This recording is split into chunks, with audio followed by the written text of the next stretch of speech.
নামাজ বড় দরকার, ইমানের আলামত, খুব কষ্টের কাজ। রোজা কষ্টের কাজ, যাকাত দেওয়া, নিজের হালাল উপার্জনের টাকা মানুষকে দিয়ে দেওয়া খুবই কষ্টের কাজ। তবে সবচেয়ে বড় কষ্ট ভাইরা, আল্লাহর দিকে তাকিয়ে ইমানের দাবিতে নিজের রাগ কন্ট্রোল করা, নিজের অহংকার রোধ করা, নিজের নফসকে নিয়ন্ত্রণ করা, এর চেয়ে কঠিন আর কিছু নেই। কথা বুঝতে পারেননি? নামাজ কষ্ট, রোজা কষ্ট, না রাগের মাথায় গাল না দিয়ে চুপ করে থাকা কষ্ট। ঠিক করে কোনটা কষ্ট?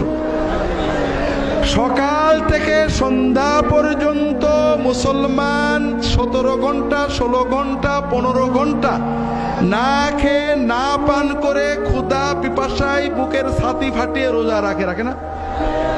ক্ষুধা থেকে সবর করে আসে, সে গোপনে পানি খেলে কেউ দেখবে না, তারপরেও সে পানি না খেয়ে ভাত না খেয়ে কষ্ট করে না? কিন্তু ওই মুসলমানই ওই রোজা অবস্থায় একজন একটা বাজে কথা করলে হট করে রেগে খারাপ কথা বলে না?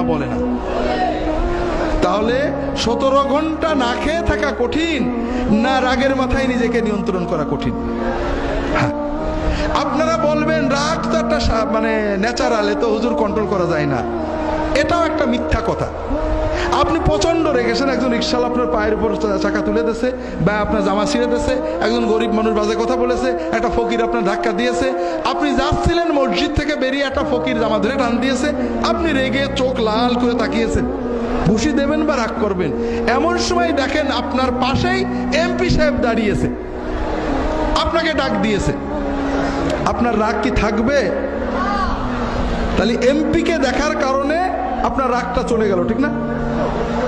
আপনি ঘরে বউয়ের সাথে অথবা আপনার বউ স্বামীর সাথে ঝগড়া করছে, রাগ একেবারে চোখ লাল হয়ে গেছে প্রচন্ড।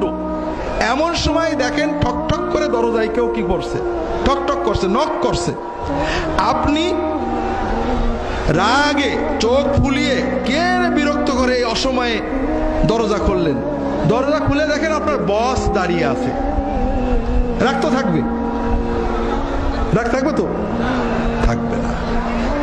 আপনি ঝগড়া করছেন আপনার বউয়ের সাথে, স্বামীর সাথে, অথবা বন্ধুর সাথে, অথবা আপনার কোনো অধীনস্থ একেবারে রেগে চোখ লাল হয়ে গেছে, যা তা গাল দিচ্ছেন, মোবাইল বেজে উঠলো, মোবাইল মনে হলো ফেলে দেবো, তাকাই দেখি প্রধানমন্ত্রীর দপ্তর থেকে ফোন করেছে। রাগ থাকবে? থাকবে না? থাকবে না। তাহলে আমরা যে বলি রাগ দমন করা যায় না, এটা মিছে কথা।